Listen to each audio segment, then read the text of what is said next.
आते वक्त तो कुछ नहीं था। उसी वक्त पीछे से किसी धीमी फुसफुसाती आवाज आई। मोहनलाल। वह पलटा सामने। धुंध में एक औरत जैसी आकृति, बिखरे बाल। सुबह का समय था। सूरज की किरणें खेतों के ऊपर झांकने लगी थीं। डाकखाने के बाहर पुरानी घंटी की आवाज गूंजती है, टन टन। तभी पोस्टमास्टर बाहर आता है और कहता है, मोहनलाल, कहां मर गए थे तुम? समय पर काम करने की आदत कब आएगी तुम्हें? मालिक, माफ कर दीजिए, रास्ते में साइकिल की चेन टूट गई थी, इसलिए थोड़ी देर हो गई। देखो मोहनलाल, मैंने तुम्हें यह नौकरी तुम्हारी गरीबी देखकर दी थी, वरना तुम्हारे जैसे बूढ़े आदमी को कौन रखता है आजकल।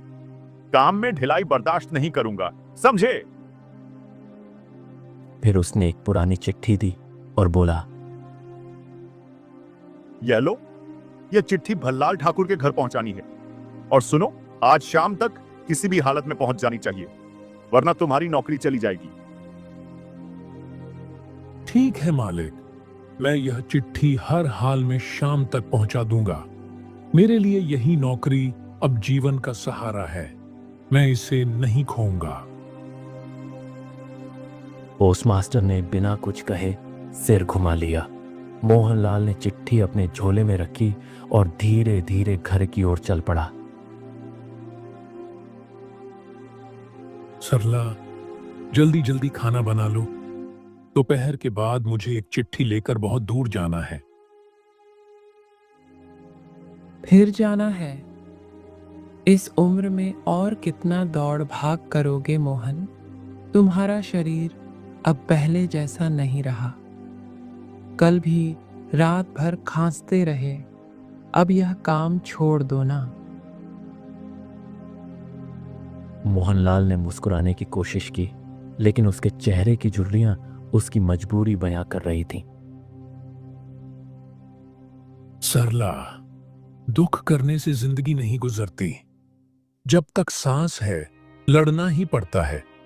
गरीबी से भागा तो भूख पकड़ लेगी, इसलिए बेहतर है डाक की राह पकड़ लूं। सरला की आंखों में आंसू थे, पर वह कुछ बोली नहीं, बस धीरे से कहा, ठीक है, खाना तैयार कर दूंगी, पर लौटते वक्त जल्दी आना। शाम को आकाश मेघा जैसा लग रहा है, बारिश हो सकती है। दोपहर का वक्त था। सूरज की किरणें अब तपी हुई मिट्टी पर पड़कर भाप जैसी गर्मी फैला रही थीं। खाना खाकर मोहनलाल चटाई पर लेट गया। उसने झोले में रखी चिट्ठी को देखा और खुद से बुदबुदाया, थोड़ा आराम कर लूं, आधा घंटा बस, फिर निकल जाऊंगा शिवनगर के लिए। ज्यादा नहीं, बस जरा आंख बंद कर लूं। वह थकान से चूर था। आंखें बंद हुईं और पल भर में नींद ने उसे अपनी गोद में ले लिया। कुछ घंटों बाद किसी बर्तन गिरने की आवाज से उसकी नींद टूटी। वह हड़बड़ा कर उठा और नजर घड़ी पर पड़ी। अरे, 4 बज गए। हे भगवान, मैं तो आधे घंटे के लिए सोया था, ये कैसे? शायद आज मेरी नौकरी चली ही जाएगी। नहीं नहीं, ऐसा नहीं होने दूंगा। मुझे अभी निकलना है, अभी। मोहन, किसमें जाओगे अब? तुम्हारी साइकिल की चेन तो सुबह ही टूट गई थी। इसलिए तो मैं तुम्हें जल्दी खाना बनाने को बोला था सरला, ताकि जल्दी पैदल निकल जाऊं। अब क्या करूं? थोड़ी नींद लग गई और वक्त निकल गया। मोहन, अब तो 4 बज चुके हैं।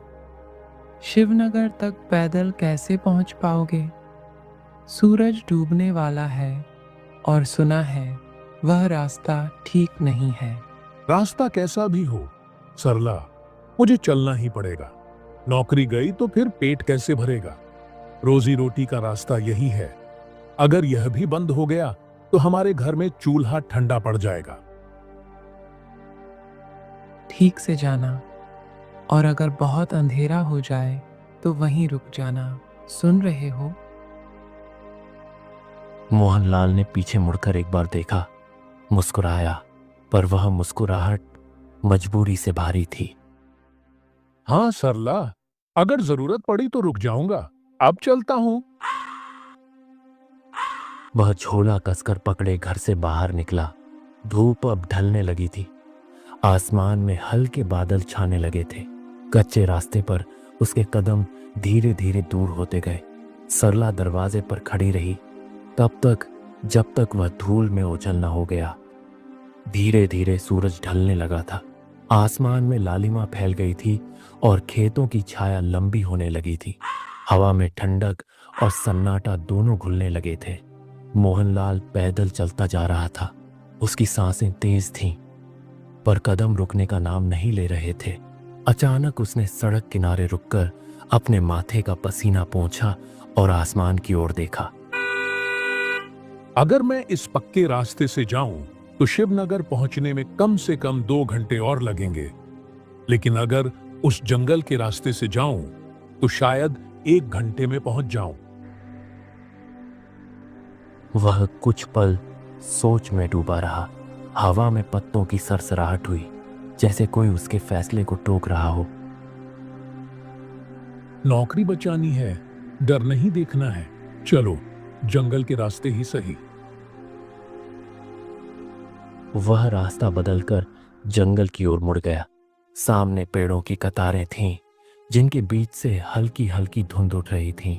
थोड़ा आगे बढ़ा ही था कि अचानक झाड़ियों के पीछे से किसी ने आवाज दी। अरे मोहनलाल, इस वक्त कहाँ जा रहे हो तुम इस रास्ते से? मोहनलाल चौंक गया। सामने गांव का ही एक आदमी खड़ा था। नाम था हरिया काका, जो अक्सर डाकखाने के पास दिखा करता था। अरे हरिया काका, मैं तो बस शिवनगर जा रहा हूं, थोड़ा जरूरी काम है। शिवनगर? वो भी इस जंगल के रास्ते से? अरे भैया, तुम्हें नहीं पता क्या, ये जंगल शाम ढलते ही डरावना हो जाता है। मोहनलाल मुस्कुराने की कोशिश करता है, पर चेहरे पर घबराहट कलक रही थी। हाँ काका, सुना तो है, लेकिन मेरी मजबूरी है। मुझे शाम तक चिट्ठी पहुंचानी ही है, वरना नौकरी चली जाएगी। भाई, काम तो जरूरी है, पर जान उससे भी ज्यादा जरूरी है। लोग कहते हैं कि इस जंगल में रात होते ही कुछ अजीब अजीब आवाजें आती हैं। कभी किसी के कदमों की, कभी किसी के रोने की। कई लोग कह चुके हैं कि उन्होंने यहाँ किसी और को भी चलते देखा, पर जब मुड़े तो कोई नहीं था। हरिया की बातों से मोहनलाल का दिल एक पल को धड़क उठा। उसने निगलते हुए कहा, मुझे डर नहीं काका, बस एक चिट्ठी पहुंचानी है। यही सोचकर चल पड़ा हूं। भगवान का नाम लेकर निकल गया हूं। ठीक है भाई, जब तुझे अपनी जान की फिक्र नहीं तो मैं क्या कह सकता हूँ। भगवान तेरा भला करे, पर संभल कर जाना। हरिया इतना कहकर पीछे मुड़ गया और धीरे धीरे गांव की तरफ लौट गया। मोहनलाल ने एक गहरी सांस ली, झोला कसकर पकड़ा और जंगल की अंधेरी पगडंडी पर कदम बढ़ा दिए। अब सूरज पूरी तरह ढल चुका था। पेड़ों के बीच सन्नाटा पसरा था। बस झींगुरों की आवाज गूंज रही थी। हवा भारी और ठंडी लगने लगी थी। कहीं दूर किसी उल्लू की आवाज आई, हो। मोहनलाल के कदम धीमे पड़ने लगे। रास्ते में अंधेरा घिर आया था और अब उसके आसपास कुछ हलचल सी महसूस हो रही थी, जैसे कोई उसके पीछे पीछे चल रहा हो। जंगल के भीतर अब गहरी शाम उतर आई थी। चारों तरफ पेड़ों की परछाइयां जमीन पर ऐसे फैली थीं जैसे कोई लंबे हाथ बढ़ा रहा हो। हवा की ठंडक अब कांपने जैसी लगने लगी थी। मोहनलाल लगातार चलता जा रहा था, लेकिन उसके कदम अब थक चुके थे। अचानक उसे एक मोड़ मिला, जहां से रास्ता चारों दिशाओं में बढ़ रहा था। एक उत्तर की ओर, दूसरा दक्षिण की तरफ, तीसरा किसी गहराई में और चौथा थोड़ा उजाले की ओर। वह रुक गया, हाथ में झोला कसकर पकड़ा और चारों दिशाओं को देखा। अब यह क्या मुसीबत है? शिवनगर का रास्ता आखिर कौन सा है? अगर गलत मुड़ गया तो फिर पता नहीं कहाँ निकल जाऊंगा। उसी वक्त उसकी नजर सामने पड़ी। कुछ दूरी पर एक आदमी खड़ा था। उसका चेहरा आधा अंधेरे में छिपा हुआ था और जो हिस्सा दिख रहा था वह अजीब सा लग रहा था, जैसे उसके होंठों पर कोई हल्की मुस्कान जमी हो, लेकिन आंखें बिल्कुल स्थिर। इस सुनसान रास्ते पर यह आदमी क्या कर रहा होगा? खैर, जो भी हो, शायद यह मुझे रास्ता बता दे। वह हिम्मत जुटाकर उसके पास पहुंचा। भाई साहब, मुझे शिवनगर जाना है, कृपया बताइए कौन सा रास्ता उधर जाता है? वह आदमी चुप रहा, एकदम स्थिर, कोई हरकत नहीं। भाई साहब, सुन रहे हैं ना आप? शिवनगर किस रास्ते से जाना होगा? फिर भी कोई जवाब नहीं, बस हवा की हल्की सनसनाहट और झाड़ियों की सरसराहट सुनाई दी। मोहनलाल का दिल तेज धड़कने लगा। उसने मन ही मन सोचा, शायद यह कोई पागल है या फिर सुन नहीं पा रहा, क्योंकि कोई भी सामान्य आदमी इतनी देर तक चुप नहीं खड़ा रहता। तभी वह आदमी बिना कुछ बोले धीरे धीरे सामने की ओर बढ़ गया। उसके कदमों की आवाज भी नहीं आई, बस धुंध में उसकी परछाई गायब होती चली गई। मोहनलाल की सांसें तेज हो गईं। उसने गला सूखते हुए कहा, जो होगा देखा जाएगा। अब इसी रास्ते से चल देता हूं। कम से कम रुकने से तो बेहतर है आगे बढ़ना। वह सिर झुकाकर आगे बढ़ गया। कुछ ही कदम चला था कि अचानक ऊपर से कुछ गिरा। धप! वह चौंक गया। सामने देखा, जमीन पर एक मरा हुआ कौवा पड़ा था। उसके पंख फैले हुए थे और उसकी आंखें खुली की खुली रह गई थीं। हे भगवान, यह क्या? ऐसा लगता है जैसे किसी ने इसे जानबूझकर मारा हो, पर यहां तो आसपास कोई नहीं है। उसने चारों तरफ देखा, पर सब तरफ सिर्फ सन्नाटा। पेड़ स्थिर खड़े थे और हवा अचानक थम गई थी। उसका गला सूख गया, दिल जोर जोर से धड़कने लगा। उसने झोले को कसकर पकड़ लिया। नहीं रुकना है अब, जल्दी निकलना है इस जगह से, बस जल्दी। वह तेज कदमों से चलने लगा। रास्ता अब और घना हो गया था। आसमान पूरी तरह अंधेरा हो चुका था। पेड़ों के बीच से आती ठंडी हवा अब फुसफुसाहट जैसी लगने लगी थी, जैसे कोई उसके पीछे चलकर नाम पुकार रहा हो। घंटों की थकान, डर और बेचैनी के बाद आखिरकार मोहनलाल शिवनगर गांव में पहुंच गया। रात गहराने लगी थी। आसमान में बस आधा चांद चमक रहा था। गांव की गलियों में हल्की धुंध तैर रही थी और कहीं कहीं कुत्तों के भौंकने की आवाज आ रही थी। उसने चैन की सांस ली। आखिर पहुंच ही गया। अब बस भल्लाल ठाकुर का घर मिल जाए तो चिट्ठी देकर घर निकल जाऊं। सामने एक पुरानी सी चाय की दुकान दिखी। टिमटिमाती लालटेन जल रही थी और दो आदमी लकड़ी की बेंच पर बैठे चाय पी रहे थे। मोहनलाल वहां गया, झोला संभालते हुए बोला, भाई साहब, क्या आप बता सकते हैं कि भल्लाल ठाकुर का घर कहाँ है? इतना सुनते ही दोनों आदमियों ने एक दूसरे की ओर देखा। उनके चेहरे का रंग बदल गया। भल्लाल ठाकुर? हम नहीं जानते भाई, उसका घर या उसका पता कुछ भी नहीं। अरे लेकिन क्यों? उसका घर तो इसी गांव में है ना? भाई, तुम यहां से आगे निकल जाओ। हम उस आदमी या उसके घर के बारे में कुछ नहीं बताते। यही बेहतर है तुम्हारे लिए। मोहनलाल के चेहरे पर उलझन और डर दोनों झलक रहे थे।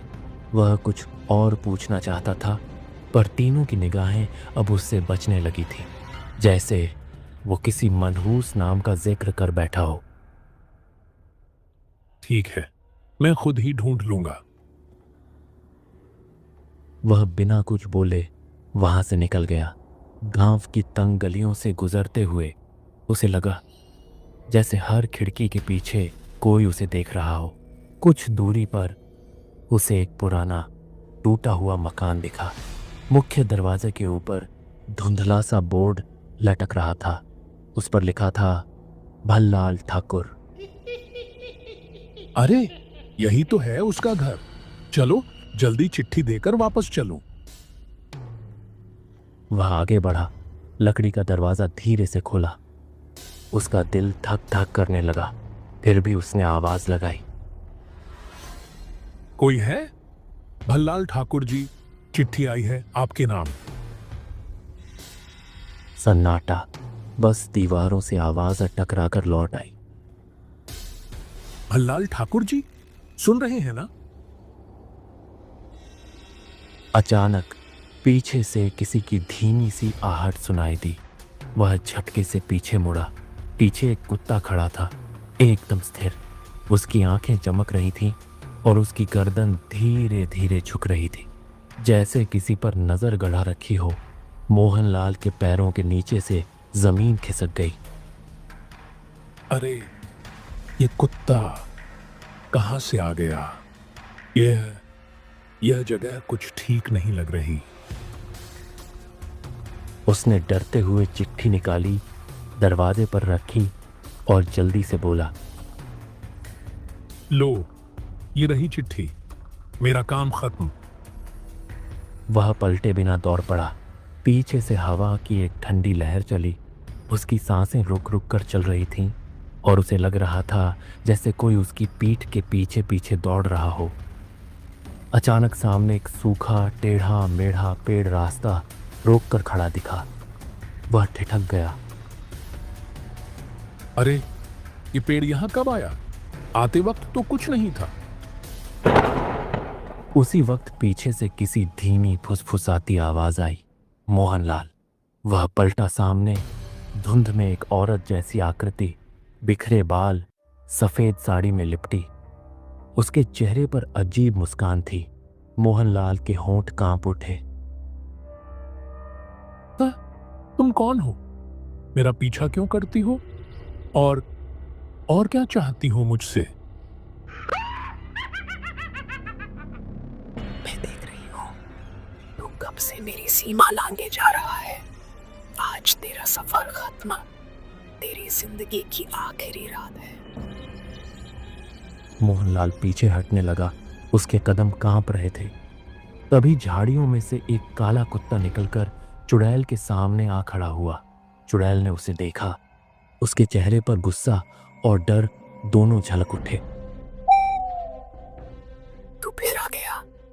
हर बार तू ही बीच में आ जाता है। जा, आज तेरी वजह से यह बच गया। इतना कहकर वह काले धुएं की तरह गायब हो गई। मोहनलाल जमीन पर बैठ गया, पसीने से लथपथ। उसने गहरी सांस ली। शायद आज इस कुत्ते की वजह से मेरी जान बच गई। क्या वह घर सच में श्रापित है या वहां कोई और रहस्य छिपा है? कभी कभी शॉर्टकट रास्ते हमें मंजिल तक नहीं बल्कि मुसीबतों तक पहुंचा देते हैं। इसलिए हमेशा सुरक्षित और सही रास्ता चुनना ही समझदारी होती है। अरे ये पेड़ यहां कब आया? आते वक्त तो कुछ नहीं था। उसी वक्त पीछे से किसी धीमी